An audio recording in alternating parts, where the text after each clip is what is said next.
Hey everyone, Temporal here, and today we are covering some news as we do from time to time. Specifically, we see that there is new news on the Pokemon Legends Arceus that has been released. So we're gonna see what that's about. Obviously, we primarily do Overwatch on this channel, but we do pay some attention to gaming news, cover that type of stuff. If you guys have thoughts, want to get in here, I will be going through this. I will be going through the article, showing the trailer that we have here. I'll also be seeing what you guys have to say in chat. But first, we'll get through the trailer here. If you guys want to get in here and say something and you want me to react to it right away, super chats are your friend. But let's see what we've got here. So, Pokemon Legends, Arceus, trailer shows off combat, exploration, and Pokemon attacking you. So Pokemon attacking you, that's a little bit different, unless it just puts you in combat and then your Pokemon continue to battle it out. Keep in mind, I say this with limited Pokemon knowledge. I'm covering this because I know some about Pokemon. I know obviously that I played it. I played Red Blue when that in that era. I did play through Sword and Shield, but I've missed a lot of the in between there. A lot of those middle generations there. So there's things that I certainly don't know that I did get up to date on competitive battling and the like in Let's Go and then Sword Shield. Okay, so, Pokemon Company showed more of its open world prequel during the Pokemon Presents. So far, most of what we've known about Pokemon Legends were scant details from a single event. As the January release date approaches, though, the Pokemon Company shared more details during its Pokemon Present stream, and there's a link to that here. The trailer showed off a variety of environments, including a beach, forest, and snowy mountains of the Hisu region, which ultimately later becomes the Sinnoh region. Okay, so that's a region that has been explored before. The Pokemon world has taken place in one of the games there. I'm sure someone in the chat will tell me which generation took place there, but that has happened. So this is a prequel, and how much of a prequel will be the question. Are we going like dinosaur fossil Pokemon roam the Earth, or are we just going a little bit earlier? Exploration was a big focus of the footage, including using a Pokemon as transportation, like a glider, boat, and mount. So we have seen that before. I remember even in Let's Go, there were a couple Pokemon that you could ride. I think we've seen that in other times too, but if this is really getting big into its open world thing, that could be a more important element than it has been in the past. We also saw sneaking around the tall grass and quick transition into combat. That would be interesting. The trailer showed Pokemon turning aggressive with glowing red eyes as part of the story, making them especially dangerous. It seems as if once they've turned aggressive this way, they'll attack you, the player, rather than just your Pokemon as in normal combat. Okay. Seems like if that's the case, the world would adapt to a meta of the trainer always having a Pokemon out to defend them rather than taking the time to get one out of a Pokeball. But, hey, maybe they just haven't figured out how to metagame it yet. In subsequent detailed talks about Arceus, the studio explained that the game revolves around the Galaxy Expedition team. I don't know what that is. Sorry, guys. You meet up with Professor Laventon, who studies Pokemon ecology, Captain Celine of the Survey Corp, and Commander Kamado of the expedition team. Okay, so these might just be full-on new things that we haven't known anything about in the past. Maybe we do. Maybe we later know a sequel to them, what they evolved into, but these seem like new things for this time period. You'll go out on the expedition and make a base camp and prepare for outings by buying or crafting items. Out in the world, you'll manually throw Pokeballs at wild Pokemon to capture them. So that sounds like the Let's Go mechanics that were based on the Pokemon Go mechanics, which doesn't wildly surprise me. Those games did reasonably well. They clearly wanted to continue more in that direction. I believe the anime series is split into its dual protagonist role, and they have one of the protagonists now is like a catching specialist who does that kind of thing. So clearly they want to take Pokemon or want to exist in a world where it's not just about the battling, it can be about the capturing and maybe capturing without battling. That'd be a little disappointing though, because leveling up by just catching new Pokemon is not that interesting in my opinion. Some Pokemon will react differently to your presence, including some that just immediately run away. So it's the Safari Zone all over again.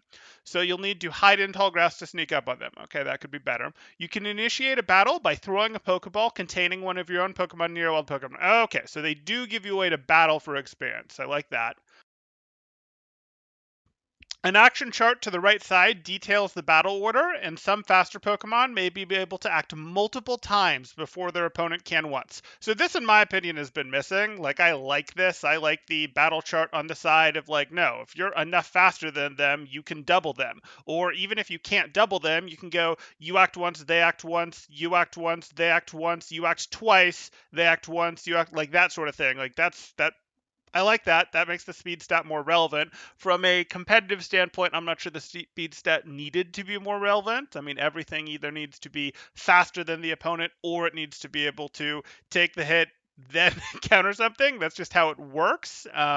Anything with a balanced stat array doesn't really make sense because you've either got to be bulky enough to take a hit and then hit back really hard, or preferably take multiple hits and hit back really hard, or just go first and basically one-shot stuff, or try. Those are the things that you're trying for. So this potentially saying, no, even on your bulky stuff, you just can't completely dump speed.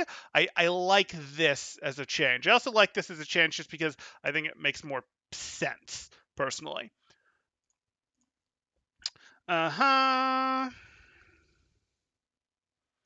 Your Pokemon will be able to choose from a strong style for extra power but slower speed, or agile style for faster attacks with less power. So is this their mechanic for this generation? Is the idea here that, like, the Gen 8, I guess, had Dynamax. Before that, you had Z moves, is the idea. And, before, in a previous time, you had Megas. Is the idea that stances are the thing for this gen? Is the idea that this is going to be permanent? Hopefully, we're going to get more than just 2 stances. Like, maybe we'll get a stance for increasing the chance of status attacks to land, or something along those lines. Something more interesting than just 2 stances would be cool. The presentation also showed off new Pokemon like the Stag Weirdeer, the water-faring Basculegion, and Hisu variants of Bravery and Growlithe. Okay.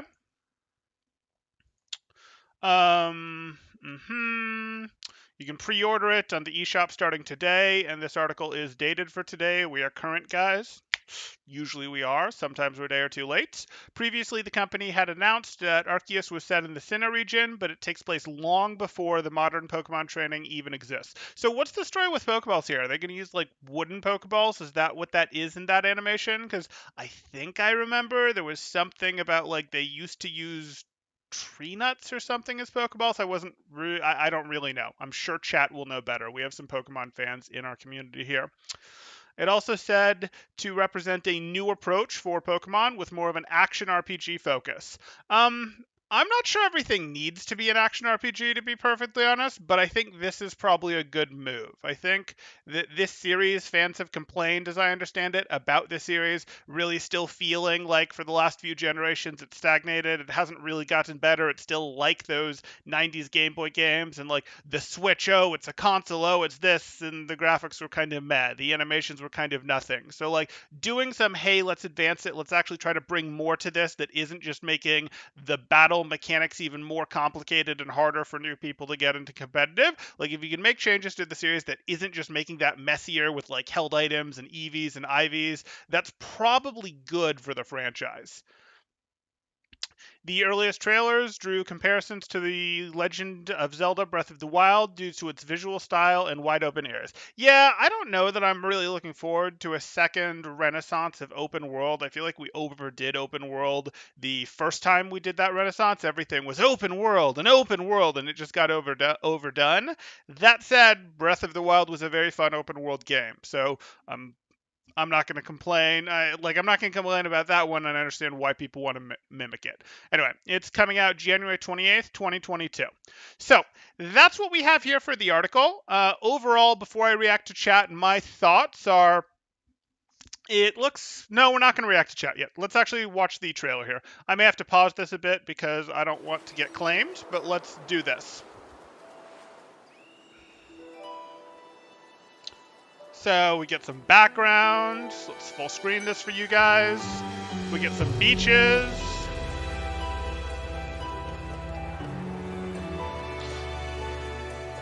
we got them creeping through the tall grass there. Are those only going to come out at night? Are we going to actually use daytime, nighttime as a mechanic? Those are some loud boots.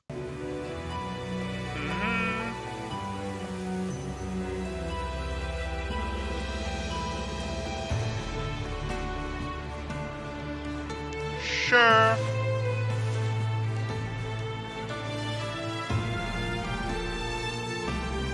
They're showing off that you can pick the boy trainer or the girl trainer, no problem.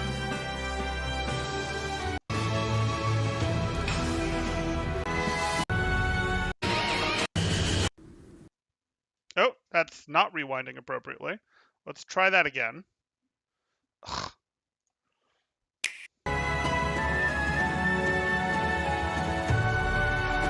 So they're showing off the riding there. That does look somewhat significant, but it's going to be a question of, is it meaningful, or are you just going to fly everywhere once you're to the point where you can do that?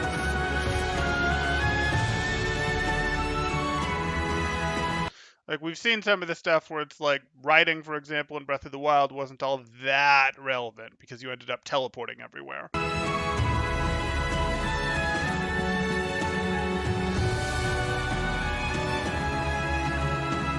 Sure.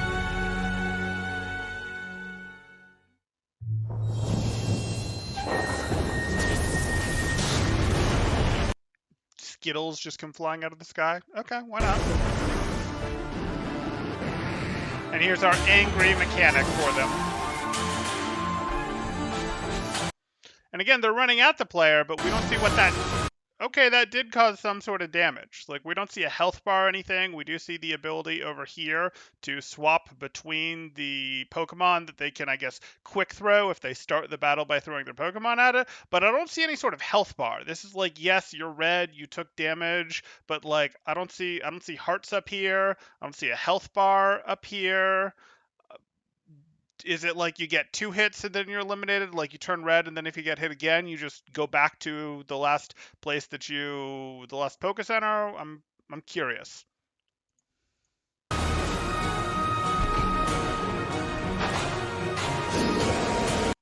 Okay, the quick draw on the Pokeball there may have been a big miss. She needs some FPS practice.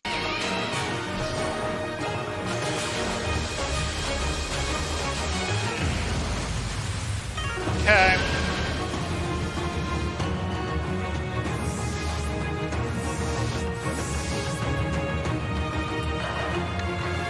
Okay, so that does look like it's an older school Pokeball, so maybe we're getting into this history of them. I wonder if this is supposed to be like the very beginning of taming wild Pokemon, because is this like a Generation 1 Pokeball? And by Generation 1, I mean actual first generation of, not Gen 1 in the sense that we mean it by Kanto.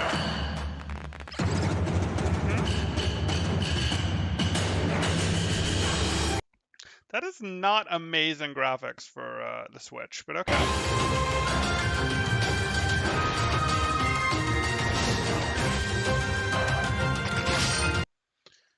And some of the like out of battle animations looked okay there, but that Geodude, that kind of looked like a pretty boring 2 things stand still until they do their moves thing there. That's a little concerning.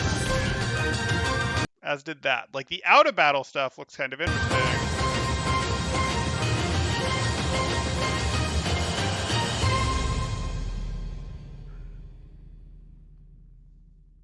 Okay.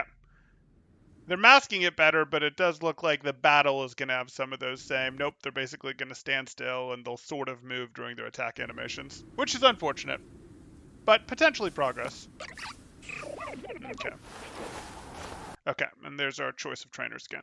Okay, so that's interesting. Again, my thoughts. This looks interesting. This looks like a bit of a step forward, which is, as I understand it, what Pokemon fans have been looking for. Again, I'm not like, oh, action RPG or action, everything needs more action in it. I'm not necessarily of that opinion, but that's okay. I think it's a perfectly reasonable way to do it. If they use their open world well, like that would be a good powerful open world could fit for Pokemon. The idea of using the Pokemon more seriously to actually do things, sort of going back to the roots of HMs, but actually being able to use them to climb stuff, to move, to travel, and not just be teleporting could be good. I actually hope that they go a little easy on the teleporting, a little easy on the auto fly locations that you can have, because that would probably make it more interesting.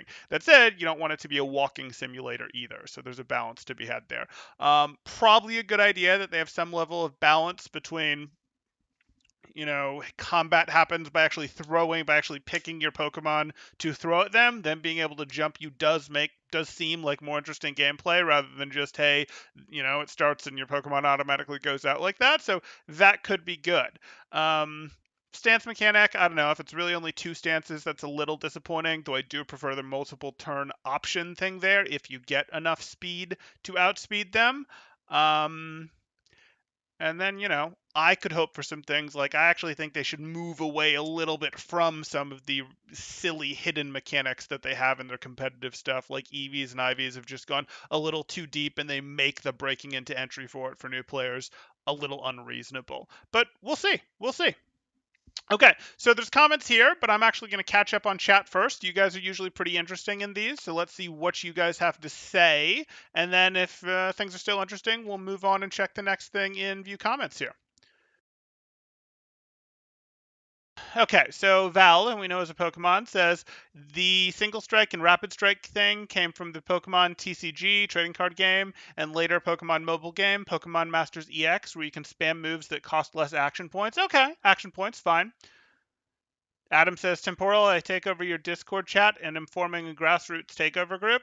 We're pretty grassroots as it is, man. So, like, you're forming grassier, rootier grassroots? Like, what's the plan? We're pretty grassroots. We didn't, like, go use some establishment to go get some huge following. We didn't go get a bunch of donor money to just hype up a bunch of following. We're pretty grassroots.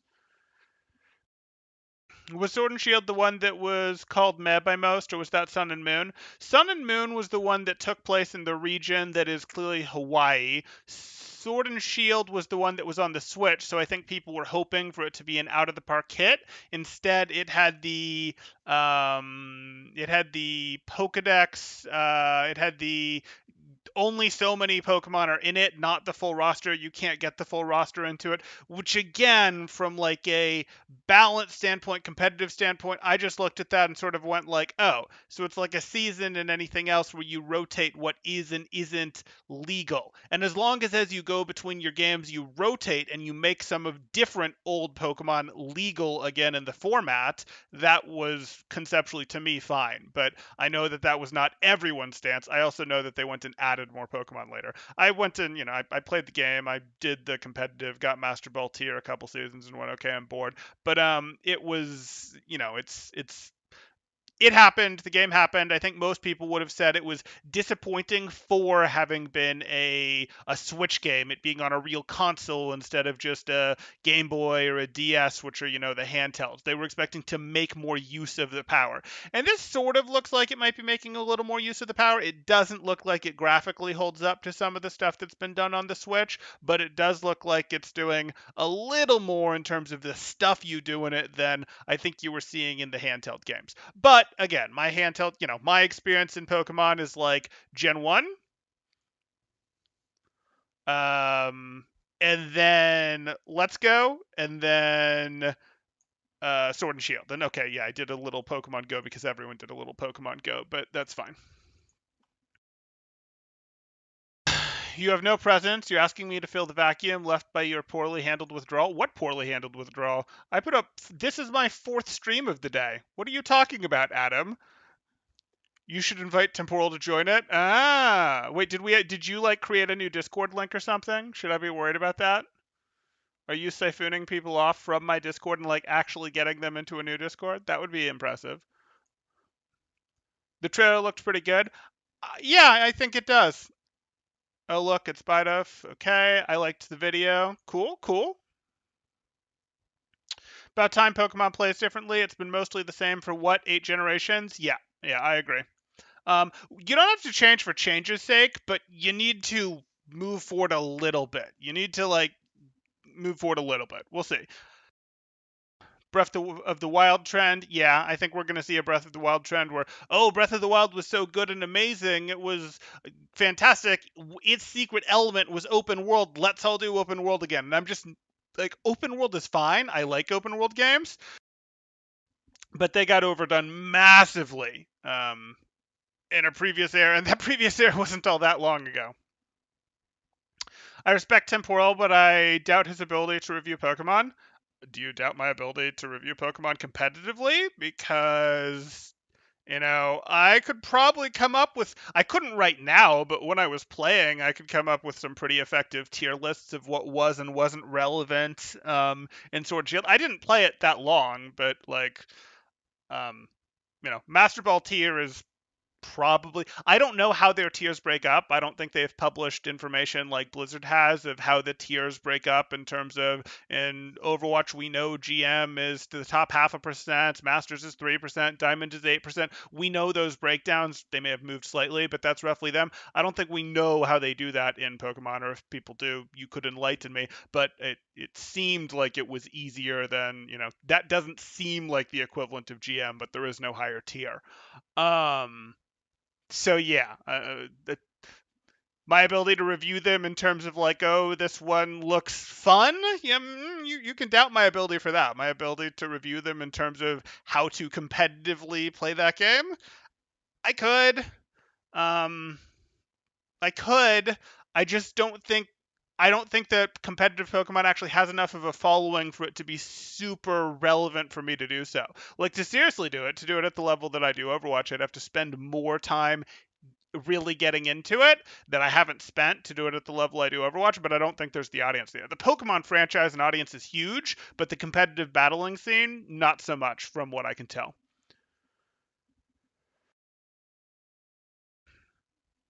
Semitic says, I watched some esport Pokemon, actually. They keep bouncing out and in Incinerator to spam and Intimidate. Yeah, Intimidate is a pretty big deal. Swap-in moves, swap-in effects are pretty powerful, and Intimidate is one of the better ones. Aponia, okay. Adam says, I wish I had a tomato to throw. Fair enough.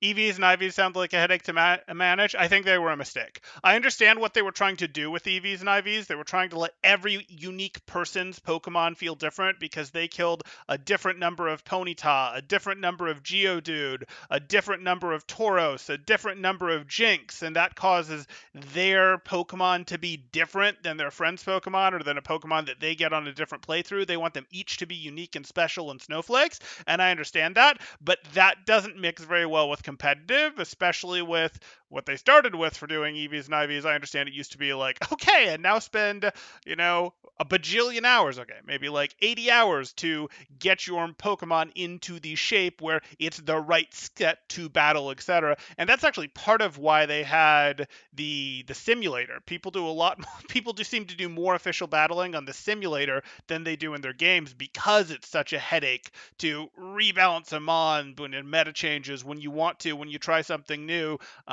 And I understand as the generations have gone down, they've scaled down the amount of effort it takes to breed your Pokemon properly, to have competitive ready Pokemon, but it's still just kind of a pain. Like, even having the concept just kind of makes it a pain. I think it's that simple. Semitic said, I wasn't a huge fan of the first Breath of the Wild, but I'll probably break regardless and get the next one. Interesting. Interesting. I mean, I've met a couple people who didn't like it, but overwhelmingly that game was well received and enjoyed. Eponia's Link's Pokemon. Or, and hear me out, maybe his Pokemon are the gems, the stones, the seals, whatever, from Ocarina of Time that summon the different heroes, protectors, whatever, and then we have a similar concept in Breath of the Wild where he's got like the spirits of the previous guardians, etc. Like, maybe those are the Pokemon. He's got Azora, Goron, etc. Can afford an epic pen, but not a heater. Okay, Adam. Okay, ironic, sure. Your Pokemon are out of the meta. Enjoy the massive grind. Right. That's the problem with EVs and IVs. Breath of the Wild was kind of just boring to you. That's fair. That's fair. The instant you beat it, you're sort of done. Like it's like, oh, you could go back and get the memories. Oh, you could go do more shrines. Nope. It's like fun in my mind until you beat it, and you can. It's very easy to put off beating it to do more stuff. But the instant you beat it, I felt like, you know the world enough. You've done enough of the shrines. You don't want to go find those seeds that there's hundreds of or whatever. Like it was fun. It was fun. I don't think like that's sort of the thing though. Like it was fun, especially because there hadn't been an amazing open world game that I think had taken over in a long time. I think the timing did help it for them to go back there. But we'll see. Semitic says, I'm kind of just meh with Breath of the Wild, but I think it was enjoyable enough to justify getting the next. That's fair. Do you think the premise of Wind Waker was super clever? I just found the world very empty. Makes sense. Um, do I think the premise of Wind Waker was super clever? I don't necessarily think the premise of Wind Waker was super clever, but like at some level, a sailing game was like, whoa. What can you think of another sailing game that was mainstream that had been big around then? Like we're actually going to use and explore the ocean, and that was kind of interesting as a premise. I don't think it was like, oh my god, this is the most wild premise ever. But I thought that was fine. I know a lot of people were initially turned off by the art style, but it very quickly grew on people once they played it with Wind Waker. I thought the boat mechanic was fine. They just didn't fill it with enough. Yeah, the ocean was too empty. The ocean was too empty. I agree.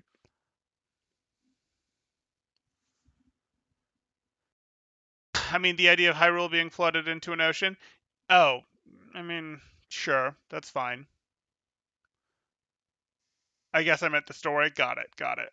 Um, It was fine. I mean, I don't think that premise is significantly worse than the premise of Breath of the Wild. Like, things happening to Hyrule and then the world looks different. Like, that's sort of what happens in Zelda games, right? Either Link somehow magically or non magically gets away from Hyrule. He, whoops, went to some sort of different dimension, realm, whatever for Majora's Mask.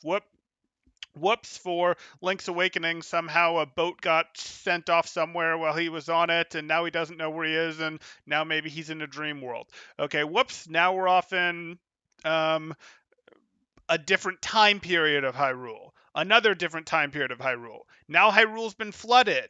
Now we're in, the lost ages of technology of Hyrule. Like that's kind of how it goes. It's either you're in Hyrule at a different time period that, I think a lot of us think of 64 as sort of the default Hyrule. Maybe some of us think of a previous one as the decent Hyrule, but that fleshed out Hyrule enough for people to really see it. And then there's constant ways that go elsewhere for it, and they're never particularly strong in how you get to the different version of Hyrule, so that didn't really bother me. Best Zelda game? Ooh. I'm probably gonna go with Ocarina of Time. Yeah. Yeah, I'm gonna go with Ocarina of Time. I would probably, if I had to do a quick tier list, Ocarina, Majora's Mask,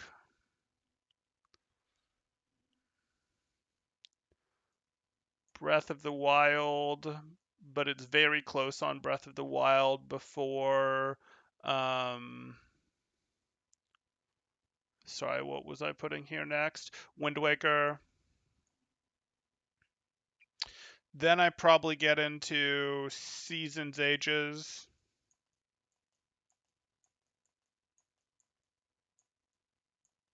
I might be underselling Seasons Ages a little bit.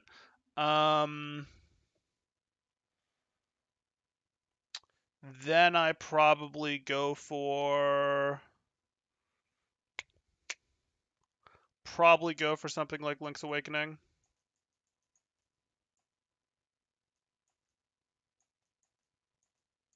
And then I get to, Twilight Princess or something.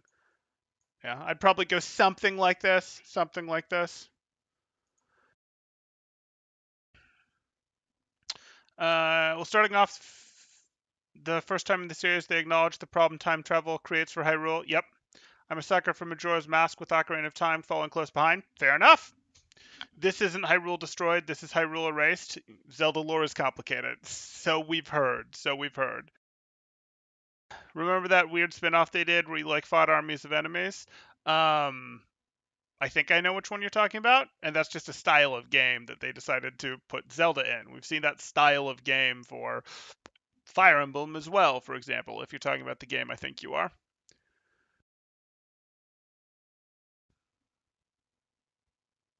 You think Wind Waker had the best story? Okay. Okay. Wind Waker had the best story. Um, it's okay. I would have put the stories of some of the games I rated above it as better than it, but that's difference of opinion. It's not like I strongly disagree. I do not remember anything particularly memorable from it. It has its moments. It does. I think some of the 64 generation Zeldas are stronger, but that's fine. Okay. We've moved into Zelda talk. Let's move back to Pokemon here, since we are covering a Pokemon thing, even if we did reasonably drift into the open world stuff that was no doubt inspired by Breath of the Wild. It looks like they're borrowing from Breath of the Wild, and that's fine. Hopefully it's done well. Comments wise, is it just me, or does this seem like a 3DS game more than a Switch game? Maybe others like the style, but I don't care for it. Pokemon Let's Go Pikachu. Haven't played Sword Shield, and Pokemon Snap have a lot more detail and look more real. Yeah, I agree. This is not pushing the limits graphics wise of the Switch. It's definitely not. Maybe that's because it's got a lot of rendering to do with your big spaces and it doesn't want slow load times. Maybe it's still using it and optimizing it well, and this is going to be a reasonable trade off. But I do have some concern there. That said, if I have to pick between gameplay and graphics, I am going to go with gameplay. Sounds like they're on the right track. Sounds like someone here is looking to see, hey, they're doing new stuff. They're evolving Pokemon, as I put it in the thumbnail. So, okay, someone's a fan of that. Extremely underwhelming. Breath of the Wild came out years ago and had better textures and a higher FPS count. On top of that, if this doesn't have gyms or trainers, what exactly makes up the breadth of content for this title? But you can do substitutes for gyms, and who says there won't be trainers? Do we know that there aren't trainers? That would be disappointing. Not being gyms isn't weird. Like we've done the okay, this is a back in time thing before a Pokemon League would have been established, so that's not weird. But you can still set up like this is the village Pokemon tamer, this is the village warrior, whatever type thing, where like you can still have okay, it's not officially a gym, but like this is the person who protects this village from wild Pokemon, or this is and they're going to battle you back because the plot gets you into trouble type thing. I know I'm hoping for plot from a Pokemon game. How foolish of me. Let me phrase that, reasonable plot. Because I can tell you that simply catching Pokemon for 40 plus hours will definitely get stale. Yeah, there has to be more to it than that. If it's just catch them all, that sort of worked for like Pokemon Go, and even then it ran into issues when people got to like the level 20 and the experience didn't really work and they couldn't get enough Pokeballs reasonably. But I agree that probably wouldn't work. They're gonna have to give it either more plot, give you something that's like, hey, this is what you're trying to do. Maybe you're trying to seek out a specific legendary, which would, make sense given our title here. And maybe you need to get pseudo legendaries on the way to unlock collecting it or something. Maybe you have to battle those pseudo legendaries. Maybe it has a story like Zelda. I hope we can get more than what Zelda had. I think we need more than this to drive it. Like the open world was great in Breath of the Wild. The story needed a little bit more to hold it together, in my opinion, in Breath of the Wild than we got there, given how unstructured it was. I think some Zelda games can get away with less story when you have like 8 dungeons or something like that, and there's sort of a breadcrumb from one dungeon to the next. When you had the really mini dungeons and shrines of Breath of the Wild, I think it would have benefited from a stronger story, and I hope that we have a stronger story here. Even if you get to go do lots and you need to keep the story somewhat loose because you can do stuff in different order because open world, you do want to have story beats that are meaningful. Let's solve this problem for this village. Let's solve this problem for this herd. Let's solve this problem for this type thing that are a little bit better story beats. Really happy they made this game, but Nintendo needs to get the graphics on point. Well, they are using a system that has worse hardware than, I mean, they had outdated hardware on release. That was kind of like they were deciding not to compete on graphics, and that's okay. But I agree, you can get better graphics out of the Switch. That said, I'd like to see something here that isn't just graphics as a complaint, guys. I'm confused why they couldn't just walk across the hall and basically ask the Zelda team to borrow their engine for this. It's not like that engine wouldn't properly be able to work with a Zelda game, and the two teams, from what I hear, are actually in the same building, or at least they did work in the same building not long ago. So it wouldn't be hard for them to just get the engine instead of trying to reuse an engine that they know has issues handling all of this. I mean, everyone noticed the frame rate issues in the first trailer they showed for this. It, and this is the Sword and Shield engine too, which was known for not being a very good engine. I mean, yeah, but they've done a lot of work on this engine already because Sword and Shield, so they thought they could port some of the work, I'm sure, and I'm sure they did, and I'm sure it saved them a lot of time. That said, maybe it won't create the best thing. That was a fun trailer. I like what they did with the music after the first minute. Fair enough. Okay, let's catch up one more time on chat here, see if anyone else has anything to say about this here, and then we'll probably call it. I think Majora's Mask has a lot of subtle things. It does. It does. Sheldon Kreger says, howdy. Howdy, Sheldon. Happy to have you here. Even seeing a deflated, more hollow Ganondorf acknowledges that the reason he coveted Hyrule was because of the difference in geography from their plans and lush forests to the harsh, punishing desert. Sure. My GF loves Pokemon. Okay, Sheldon. Okay. You should get her to watch the stream then. Okay. Maybe she is watching the stream. I don't know. I think it's the only time in the series Ganondorf seemed less menacing. Okay, referring back to that, sure. So Semitic says we don't need gyms. They don't even need to be a trainer. It could be just a boss Pokemon for an area. Something like looks like something is going to make them aggressive in lore. Right, something that makes them aggressive, and then the packs around there are aggressive, and there's a larger than normal or a higher level than normal something that is you're like this, and maybe you get a badge, maybe you get a signet, maybe you get an aura, maybe you get a blessing, maybe you unlock a new HM equivalent, whatever. Adam says, in quotes, this is a Pokemon stream. This game is going to be forever linked to The Legend of Zelda, so any discussion about it will cross over. Comments prove this. I don't disagree. I was just trying to steer us a little back because we'd gone hard into the Zelda world there. We are watching this one together, actually. Chromecast. Nice, nice. Fantastic, fantastic. I think we have hit the end of this one, though. So if you guys are enjoying the content, please do like and subscribe, as that helps out quite a bit. If you like it when I cover stuff like this, that is like, hey, we're going to go out in the news, find stuff that looks interesting, looks big, looks like people should know about it. You can let me know that by hitting that like button there. If you don't like it when I do this, that's fine too. You can hit that dislike button, and that let me know that you're really not a fan of me covering things outside Overwatch. And you'd be like, no, Temporal, spend all of your time on Overwatch. And I have some ability to steer within what the audience likes and doesn't like. Obviously, I am my own independent human being, but I do have some degree of catering to the audience. Have a great night. Thanks, Sheldon. And thanks, everyone. That's going to do it for now. Thanks. Temporal out.